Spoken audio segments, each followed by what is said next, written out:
بادشاہ نے کہا کہ تیری والی تو بڑی اچھی ہے، قیمت بتا کتنے میں بیچتا ہے؟ کہا 2 گٹھلیوں سے بھی زیادہ سستی، چل جا تجھے دی۔ یہ جو 2 کھجور کی گٹھلیاں ہیں نا، اس سے بھی زیادہ سستی ہے۔ بادشاہ حیران و پریشان، اس نے کہا کہ اب بتا پھر وہ قیمت کیا ہے؟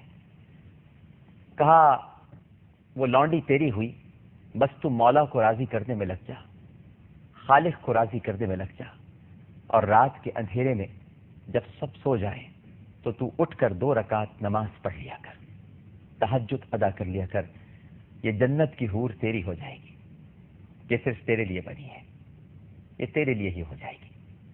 بندوں کو راضی کر، انہیں تکلیف نہ دے، انہیں پریشانی مت دے، ان کو دکھ مت پہنچا، ان کو درد مت پہنچا، ان کا خیال کر، ان کے دکھوں کو بانٹ لے، اور رات کو اٹھ کر اپنے رب کے حضور گڑ گڑایا کر، دیکھ یہ لونڈی تیری ہو جائے گی، میرے پاس تو ہے یہ لونڈی میں تجھے دیتا ہوں جو مشک اور عنبر سے بنی ہے۔ دیکھ ساری دنیا کی حکومت، تو بھی بادشاہ ہے، مشقت لیتا ہے لیکن کچھ کم پیسے دیتا ہے اپنی رعایا کو، جس میں بڑا مشکل ہوتا ہے حلال کی کمائی کھانا۔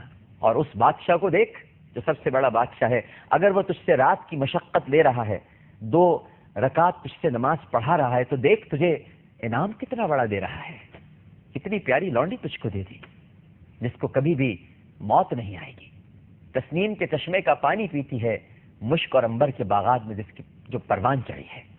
بادشاہ کا یہ سننا تھا ناظرین کرام کہ وہ زار و قطار رونے لگا، اپنا چوغا اتارا، تخت سے اترا اور کہا کہ جاؤ آج سے تم سب آزاد ہو، جاؤ اے لونڈیوں میں نے تمہیں آزاد کیا، جاؤ اے غلاموں میں نے تمہیں آزاد کیا، اور اب میں بس اسی لونڈی کے لیے، اسی حور کے لیے اپنی ساری زندگی گزاروں گا، کسی کو دکھ نہیں پہنچاؤں گا، کسی کو درد نہیں دوں گا، تکلیف نہیں دوں گا، چین نہیں چھینوں گا، اور راتوں کو اٹھ کر گڑ گڑا کے اللہ کے حضور 2 رکعت نماز ادا کروں گا۔ جب لونڈی نے یہ بات سنی تو کہا تیرا اگر یہ حال ہے تو پھر میرا بھی یہی حال ہے، اے بادشاہ میں تجھے چھوڑوں گی نہیں، تیرے ساتھ ہی رہوں گی۔ مالک بن دینار نے یہ سنا تو کہا پھر ایسا ہے تو دونوں شادی کیوں نہیں کر لیتے؟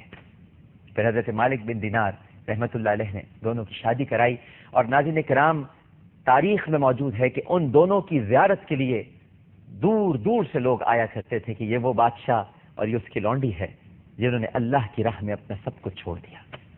تو کیا ہم اپنی اصلاح کرنے کو تیار ہیں؟ کیا ہم کسی کا دکھ درد رفع کرنے کے لیے تیار ہیں؟ کیا ہم اس شہر مواسات کے اندر، اس رمضان المبارک میں ہم لوگوں کے غم اور درد دور کرنے کے لیے آمادہ ہیں؟ کیا ہم نے اپنے آپ کو بدلنے کی کوشش کی ہے؟ بہت زیادہ نہیں، تھوڑا سا ہی بدل لیجیے۔ راتوں کو پیکج تو آپ کو ملتا ہے، لیٹ نائٹ پیکج موبائل کا، لیکن میں بھی آپ کو ایک لیٹ نائٹ پیکج دیتا ہوں۔ آپ کو جو موبائل کا لیٹ نائٹ پیکج ملتا ہے اس میں تو آپ اپنوں سے بات کرتے ہیں، لیکن اللہ نے تو روزانہ کے لیے آپ کو لیٹ نائٹ پیکج دیا ہوا ہے، 2 رکعت نماز کا، تہجد کی نماز۔ اس سے بڑا پیکج آپ کو اور کیا ملے گا؟ اللہ تعالیٰ کا ٹیلی فون نمبر ہے باقاعدہ، اور وہ ٹیلی فون نمبر ہے 24434 24434۔ 2 رکعت فجر کی، 4 رکعت ظہر کی، 4 رکعت عصر کی، 3 رکعت مغرب کی، 4 رکعت عشاء کی۔ اور اگر یہ نمبر ملنے میں کبھی دشواری ہو تو ہاٹ لائن بھی ہے، اور وہ صرف 2 ہے، یعنی 2 رکعت تہجد۔ اس لیٹ نائٹ پیکج کو ضائع مت کیجیے، اور خاص طور پر رمضان میں تو بالکل بھی ضائع مت کیجیے۔ دیکھتے ہیں اس ہمارے ساتھ ٹیلی فون لائن پر کون موجود ہے۔ السلام علیکم۔ وعلیکم السلام۔ جی کون صاحبہ بات کر رہی ہیں؟ کون صاحبہ بات کر رہی ہیں؟ ہیلو السلام علیکم۔ وعلیکم السلام، کون صاحبہ بات کر رہی ہیں؟ میں دبئی سے بات کر رہی ہوں بیٹا، میں نام کا تعارف نہیں ضروری سمجھتی۔ اچھا نہیں بتائیے اپنا نام، بتائیے۔ جی میں پروگرام دیکھ رہی تھی، مجھے بہت دل کو اتر رہا تھا، اور میں آپ سے اپنی اصلاح کی چاہتی ہوں کہ آج سے 2 سال پہلے میں عمرے سے گئی تھی، تو اپنی بچیاں پاکستان چھوڑ کے گئی تھی، اپنے شوہر کے نا پہلی بیوی تو بچوں کے پاس، اور ان کی وائف بھی وہاں تھی۔ جی جی۔ تو ان کے بیٹے نے میری بچی کے ساتھ رات کے وقت اٹھ کے نا بدتمیزی کرنے کی کوشش کی۔ اللہ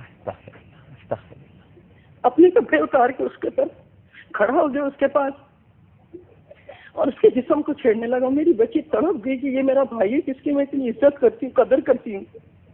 بس آپ پورا واقعہ مت بتائیے, میں سمجھ گیا. اللہ تعالیٰ بس میں سمجھ رہا ہوں آپ کے درد کو, آپ کے دکھ کو, اور جو آپ کے اندر غم میں اس وقت بہت بری کنڈیشن میں. نہیں آپ بیان نہیں کر سکتی. نہیں آپ بالکل پریشان نہیں, آپ پریشان نہیں ہوں. بالکل آپ کی بچی کے ساتھ جس نے بھی ایسا عمل کرنے کی کوشش کی, یقین رکھیے اللہ سبحانہ و تعالیٰ وہ علیم ہے, وہ خبیر ہے, وہ بصیر ہے, اس سے کچھ چھپا نہیں ہے میری بہن. بلکہ آپ تو میری والدہ کی جگہ ہیں, میں آپ کو امی کہہ کر مخاطب کروں. میں آپ کو اپنا بیٹا ہی سمجھ کر بتا رہی ہوں, اور اس وقت ہم لوگ عمرے کی تیاری کر رہے ہیں مدینہ پاک میں. میری بچیوں نے بھی یہ بتائیے کب جا رہی ہیں مدینہ منورہ؟ ہم لوگ 15 رمضان کو انشاءاللہ مدینہ پاک میں ہمارا طواف ہوگا. میرے انشاءاللہ انشاءاللہ. ایک تو آپ میرا سلام کہنا وہاں مت بھولیے گا میرے سرکار کو, مجھ گنہگار کا سلام ضرور کہیے گا. اور دوسری بات یہ کہ دل چھوٹا مت کیجیے, آپ کی بچی پاک ہے جبھی تو مدینہ پاک سے بلاوا آیا ہے. اگر وہ پاک نہ ہوتی تو مدینہ پاک سے بلاوا کیسے آتا؟ وہ ناپاک ہے شخص جس نے ایسی حرکت کرنے کی کوشش کی. بچی پاک. آپ میری اصلاح کریں, میری شوہر چاہتے ہیں کہ آپ اس لڑکے کو معاف کر دیں, لیکن میرے بچے اور میں کسی طرح نہیں چاہتی. جب ہم اس کی شکل دیکھتے ہیں نا تو ہمارے اوپر جو اذیت گزرتی ہے وہ میں آپ کو پھر لفظوں میں نہیں بیان کر سکتی. ظاہر ہے, بالکل ٹھیک ہے, لیکن میں آپ مجھے اپنا بیٹا سمجھتی ہیں نا, تو میں آپ سے صرف اتنا کہوں گا کہ اللہ سبحانہ و تعالیٰ معاف کرنے والوں کو پسند فرماتا ہے, اور جہاں تک اس کے قصور کا تعلق ہے اللہ اسے یقیناً معاف نہیں کرے گا. جو حرکت اس نے کی ہے یقیناً اس کا حساب لیا جائے گا, لیکن آپ اسے معاف کر ہی دیں, آپ چھوڑ دیجئے, اللہ سبحانہ و تعالیٰ پہ چھوڑ دیں.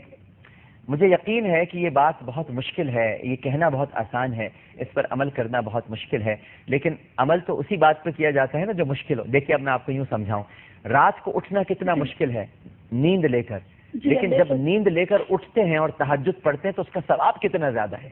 دیکھیں نا کتنا مشکل کام ہے رات کو اٹھنا, یعنی نیند بھی آپ کر رہے ہیں اور پھر اچانک اٹھنا تہجد کے لیے, بہت مشکل کام ہے, لیکن اجر اور ثواب زیادہ رکھتا ہے.